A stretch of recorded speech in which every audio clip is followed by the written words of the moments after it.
Hey guys, welcome to my Enderchest loadout video. This is a very highly requested video because a lot of the time I get asked this over on Twitch. What do I have inside my Enderchest and why do I have them? So this is going to be an explanation video of what I have inside my Enderchest and why I have them there. Check it out. I'm going to basically dissect this entire box for you guys. There's a lot of stuff going on in here. The one chicken head in the center, this is just a thing that I do over on Twitch where I do a chicken dance. So obviously there's going to be a lot of this stuff in here that's just mainly based off of content. So we'll start from the bottom and we'll work our way up. So on the bottom, we have the 4 black shulker boxes and 4 cyan shulker boxes. So these guys help me basically indicate what can and cannot go through my auto sorting system. So the black shulker boxes, let me just kind of get like some of the stuff out of the way. These guys can all go through the auto sorter.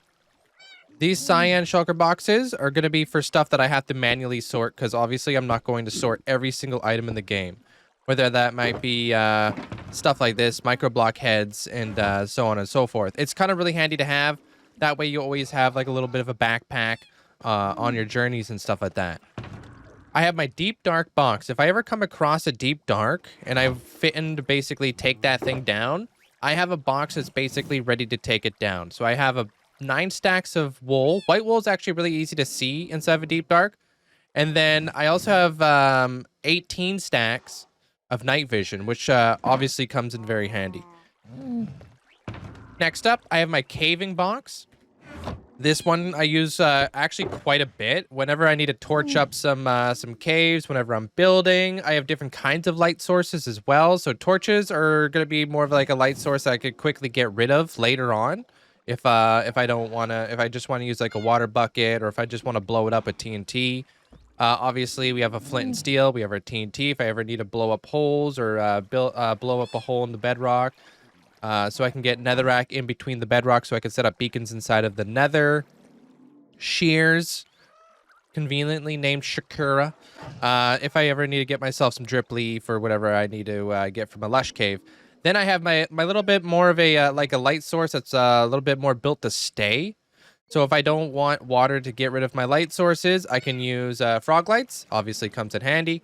Logs and coal blocks if I need to craft more torches because I actually go through a ton of torches. Water bucket, obviously that can easily be explained. You always need a water bucket handy. Lava bucket comes in handy. Just 12 extra buckets just in case I need them. A boat if I ever need to use a boat for something, particularly with like mobs. If I have found like full diamond mobs. Not this one in particular, but I have found diamond mobs inside caves, so that's always handy to have. A clock so I can see what time it is on the surface, and a bed if I ever need to sleep. Then we have the redstone boxes. So I have redstone, and even more redstone, dude. There's a lot of flipping redstone in this game. I'm not big on redstone. I'm more of a builder myself, so I just kind of have like a huge selection of a bunch of stuff. So I just kind of keep all of my rails and minecarts and stuff like that in this box right now. More redstone, just kind of like a bulk of just like tripwire hooks, more redstone blocks, honey blocks, hay bales, daylight sensors, random stuff like that. This is my main redstone box. This is where I have the bulk of everything. My dispensers, my droppers, my observers, pistons. I'm sure you guys all know what this is. All redstoney stuff. You know how it goes, dude. Over here. So I always keep 2 shulker boxes of rockets. I go through rockets, literally fly through rockets. Pun intended and not intended. And then if I'm ever out and about, it's always nice to have like a shulker box full of paper and a shulker box full of gunpowder. That way, if I'm like really far away from home, or if I'm really far away in the nether, or if I ran out of rockets like in the end, which would be terrible, I can always craft more. The Skittles box. So this one is a little bit more geared towards my content. So let me show you guys a little bit about what I got going on here. So like I will like dye like leather armors and such. And this is like kind of like my immortalize in my live streams. So I do a lot of like armor stand stuff with like a lot of like dyed leather and stuff. That's just to kind of give you guys a little bit more of an understanding of why this box is here. So if I click on in here, it's just got basically a bunch of different dyes. So I can dye leather armor. Leads if I ever need, mainly because this is also where I trade with wandering traders. So my wandering traders actually allow me to buy the really cool custom heads that you guys see, like the little jelly heads. Obviously, I can't use commands or anything like that in a hardcore world. And the way that I do this, the way I get Impulse's head or Cubfan's head or Iscal's head, is I have to wait for a wandering trader to naturally spawn, and then I have to buy those heads with emeralds whenever they come up. I also use the more mob heads from Vanilla Tweaks. That's how I get the chicken heads and stuff. But yeah, that made kind of clear up some confusion for you guys. I've got my builder box. Builder box comes in handy. Builder box is kind of like a little bit of everything. Got my bed. Got my crafting benches, my stone cutters, my grindstones, my bookshelves, ladders, just like a bunch of everything. A stack of ice, which actually comes in like huge handy because like, you know, that's like a stack of buckets. I keep glass in here if I ever need to set up a beacon and there's like a water source above the beacon and I need to kind of close off the water source. Polished andesite is actually a really good block for like mapping out stuff because you can see like exactly where things are So if I wanted to do like, all right, we got 5 blocks that has a center there, and then I can kind of go up like, you know, and make like a little bit of a square. But I want to have like this square have like, you know, a center point. So like this is my center point. I could visually see that. So that's why I like to use andesite sometimes, just for mapping some stuff out. And obviously it's insta-mineable. I typically like to use netherrack for my mapping out, just because it's not as expensive. I don't need to craft it. It's pretty easy to get.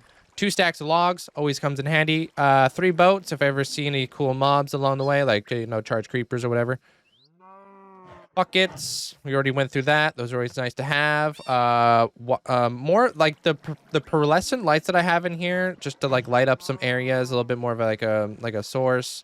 These nether brick fences, if I ever want to like tie up a mob on a lead, nether brick or warped or something like that, something that's not flammable.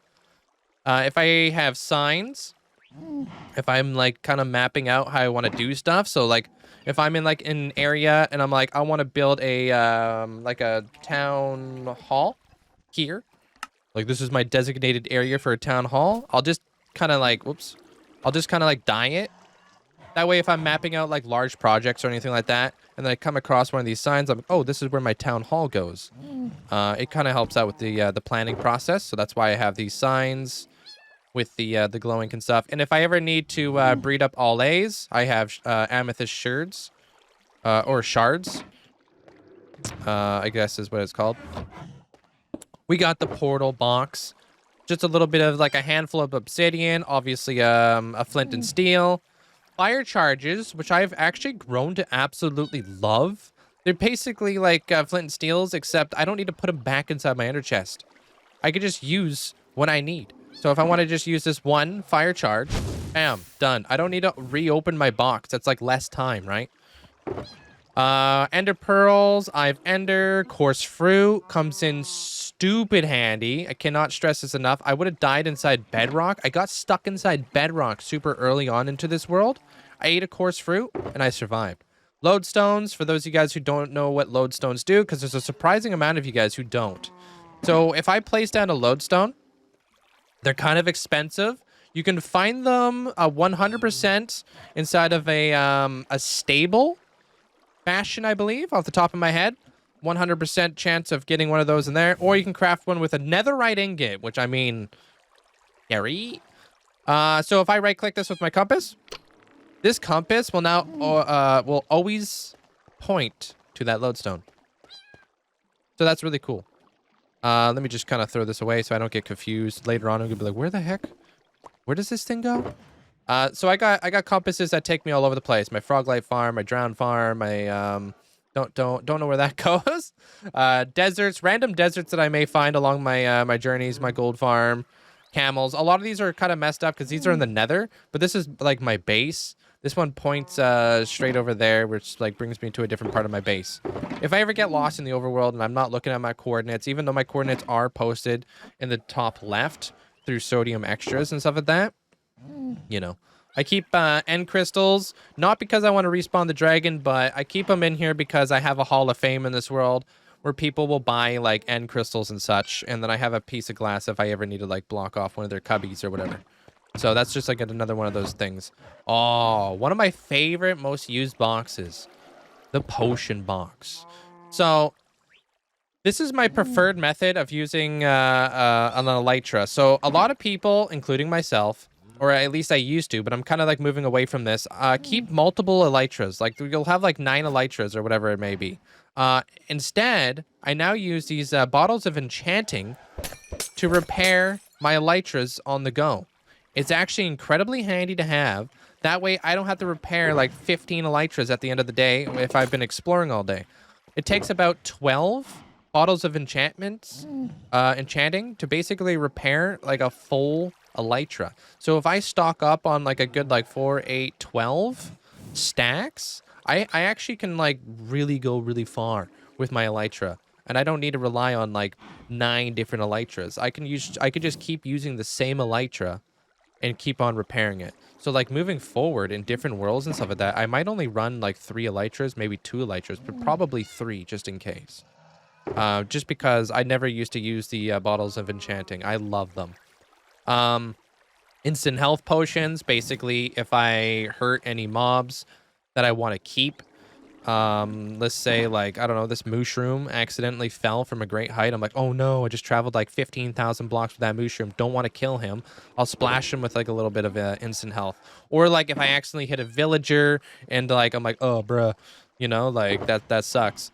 Instant damage, obviously, like for the exact opposite. If it's an undead mob, that I'm like, oh my gosh, I got this like full diamond zombie that I almost killed. Let me just go hit it with some splash of damage because it'll actually heal an undead mob. We have our slow falling. This comes in handy when I'm moving around mobs and such. It's actually how I got my Ravager in here. So if I basically like dropped him in through the roof with slow falling. So yeah, just drop them right in here. Whoop. And then put a fence around them. Boom, done deal. I move mobs with potions of slow falling all the time because not every day do I want to make like a little makeshift staircase. I'd just rather throw them off the edge and just let them float down like a chicken. So I keep quite a bit of those. Water breathing if I'm ever taking down an ocean monument because dude, those are kind of scary when you have the binding of fatigue. We have my food box. So my preferred method of food, my preferred food source, should I say, would be cooked pork chops. It replenishes 4 drumsticks. Like the saturation is like 13. Golden. I get asked this so much. Golden carrots have a saturation of 14, but only replenish 3 drumsticks. And pork chops, like I said, will give you a saturation of 3 and replenish 4 drumsticks. So honestly, in my opinion, pork chops are a lot easier to obtain. You don't have to craft them. You actually get more of them through butchers. It's 1 emerald per 5 pork chops. So it's, like I said, cheaper. And saturation is only really good for like if you're jumping around and doing your thing and you don't want to constantly keep eating. I would rather replenish my drumsticks so I can eat faster. But let me show you guys something real quick that you guys may or may not know about. So if I take a dandelion, and since we're on the topic of talking about saturation and stuff, so dandelion, if I can remember how to make a bowl. How do you make bowls? There it is. So this guy actually has a very important job.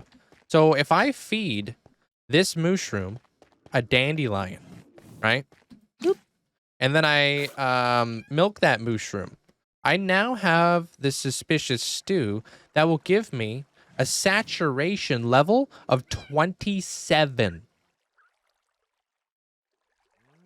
That's the highest saturation in the game, tenfold. So if you're really worried about saturation and stuff like that, maybe keep like a shulker box of of that. You'll have to feed him. I think you have to feed him a new dandelion every single time. Do you want to get that potion? I'm not 100% sure. I don't know what else you would get. You probably get like mushroom stew after this. Actually, we could test that out right now. Because I'm pretty sure he was just gonna give me mushroom stew now, which is obviously like another food source. Not really the best food source, but it's a food source. If you're on like a mushroom island, it's a good food source. Yeah, just mushroom stew. So yeah, you'll have to feed him a dandelion every time, but let's be real here. Dandelions are not hard to come by. You can bone meal them and stuff. So that's extremely awesome. If you're really worried about constantly having to eat, just munch on one of those every like, I don't know, half hour or something like that. I don't really know. I have my beacon box. This is basically for crafting beacons. I have an iron farm, so I have a huge surplus of iron blocks so I can craft and make beacons. Beacons are what you guys see right here, where I have the constant beacon effects to basically give me my my superpowers. Iron to charge my beacons, nether stars, because I don't want to make all of my nether stars into beacons. Sometimes I like to use my nether stars for decoration purposes. Same thing goes with the beacons. So I just try to keep a little bit of some beacons on me. You know, you never know if you're going to use it for decoration or whatever. All right, got my big digs box. Big digs full of pickaxes and stuff like that and shovels. I keep my fortune pickaxes up top. I keep all of my regular pickaxes with, you know, silk touch, efficiency, unbreaking. This lasts me quite a bit. And then I've got my, you know, my corresponding shovels, and then I keep my, my other stuff. In hindsight, I should have filled this box up 100% before the update because, you know, upgrading to netherite tools is a lot more expensive. But I've just been so flippin' busy in this world, it wasn't really something I was on the forefront. This box right here, this one is obviously super catered to my my Twitch channel. This is where I'll do those armor stand things that I've been showing you guys. I should have 2 stacks of fire charges right here so I can give people a candle for their birthday, a bed, leads if I'm moving animals, cats if I need them, a little bit of leather if I need to like quickly make some armor on the go. Like I said, warp fences because they don't burn. Wheat if I ever need to move around cows or if I need to breed cows, whatever it may be. Smithing table if I need to upgrade anything. Tons of name tags that I buy through maxed out librarians. Also the I don't think I told you guys this, but I get these bottles of enchantment through maxed out clerics. There's a lot of people who don't know that. Paintings, because you know, you never know when you're gonna need a painting and to decorate with, like somebody's Hall of Fame plot. Item frames, obviously, you know, pretty standard. This is my gear box right here. This is just where I keep like all my sponges, a couple extra name tags, the water bucket, of course, my slow falling. I never go to the end. This is like my exact setup right here. So like I'll put this, my chest plate there. I'll keep this guy here. I will have this guy here. I will have 2 elytras when I go to the end and a slow falling potion. And a lot of people ask, Link, why do you have a slow falling potion? Well, I've seen people go through those little gateways in the end from time to time, and when I don't trust a gateway, I'll preemptively drink a slow falling so I don't fall into the void while the game like just kind of like bugs out and does its thing. So yeah. Okay, so what else do I got here? I got my tridents. Obviously, we gotta have that loyalty. We have that riptide. Don't really use the riptide too much. I think they're a little bit too dangerous. You go a little bit too fast. My Hylian shield, which is just a shield with the Hylian banner, like for like, you know, Zelda, Link, you know. That's my skin, in the case you guys didn't know. I'm literally Link. Hello? So there's that. Got my totem of unstubbing. So this is my sword I like to use for taking down Enderman. This is my Blaze Buster. These are my sharpness swords, basically. I run Smite as my main sword. I've got my Fortune Axe if I ever need to chop down some bookshelves and get a bunch of books. Got my hose. So we got these guys. We got Zopa. He's my Silk Touch hoe, and then I've got this Netherite hoe, which is just a fortune if I'm ever looking for saplings or sticks or whatever. The Tickler. This is the I don't even know, what are these things called again? My brush. I got another pair of shears. This one's name's Ed Sheeran. A fishing rod. I never do fishing, first off, and I'll show you guys my stats in another video because obviously I've had this world for an incredibly long time, 29,000 days at this point. It's a long time. I'm sure there's a lot of you guys who would love to see my stats. I've got my diamond boots, my frost walkers that I never use. That just take up an inventory slot in here. And that is basically 100% my ender chest loadout. So let me put this guy back together. And I can show you guys exactly where everything goes. Like I said, these guys are for what doesn't get sorted through my auto sorter. This guy is. I'm gonna need this guy. So I put my deep dark box to kind of separate the two. We got more redstone all through here. Keep my caving box right there. Then you've got the gear box, immortalized box, my big dig box. But yeah, let me know how your guys' ender chest may be different from mine. Let me know if there's anything that I add to my ender chest loadout that you're going to potentially start using for your ender chest loadout in the future. I would love to hear what you guys got going on because I feel like an ender chest loadout is extremely important to have. And I'm very, very curious to see what you guys got going on out there because I am always swapping things out and kind of like doing whatever works for me. Also, I get asked this a lot, Link, why do you always keep like more than one ender chest on you? I kind of just leave ender chests anywhere in my world and just like wherever I need to put them. I don't need to want to worry about basically always picking up after myself and only relying on one ender chest. Imagine you didn't have your ender chest and you were like out in the middle of the end and you didn't have any rockets. You're putting yourself in a very bad situation. But anyways, I hope this video helped you guys out in a big way. And like I said, let me know what you guys do differently for your ender chest. I would absolutely love to know. And I'll see you guys in the next one.